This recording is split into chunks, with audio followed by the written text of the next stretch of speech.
YTN은 20개월 여아가 친모 방임 끝에 숨진 배경에 우리 사회에 어떤 문제가 작용했는지를 연속해서 전해드리고 있습니다. 지자체는 기초생활보장과 한부모 가정 지원 등 월 평균 300만 원씩을 지원했는데요. 정작 아이는 영양결핍으로 숨졌습니다. 도움이 아이에게까지 닿지 않은 이유를 이현정 기자가 취재했습니다.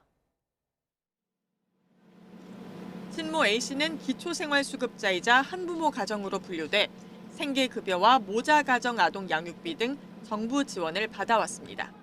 지난해 1월부터 지난달까지 A씨가 받은 금액은 4,800여만 원, 월 평균 300만 원 정도로 3인 가구가 생활하기 부족한 수준은 아니었습니다.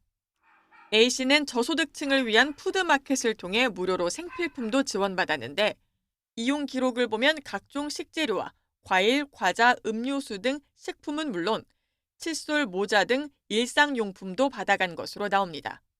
하지만 생후 20개월 된 둘째는 영양결핍과 탈수로 숨졌습니다.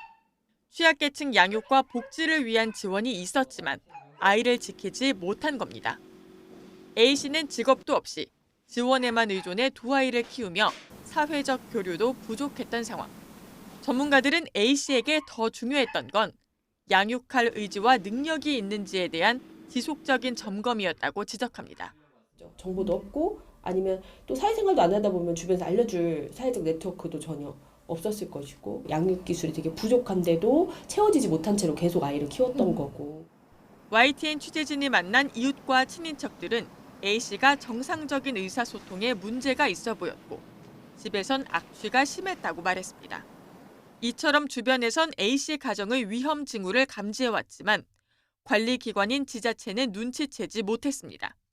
1년여 전 마지막 방문 당시엔 아이들이 잘 먹고 아픈 곳이 없다고 기록했고 이후 2차례 내방 상담과 2차례 전화 상담에서도 특이 사항을 발견하지 못했습니다. 여기에 관련 지침의 부재로 A씨가 정부 지원금을 아이 양육을 위해 제대로 사용하고 있는지 확인할 수도 없었습니다. 비슷한 일이 반복될 수 있다는 우려 속에 복지 사각지대를 밀착 관리할 수 있는 실효성 있는 대책이 필요해 보입니다. YTN 이현정입니다.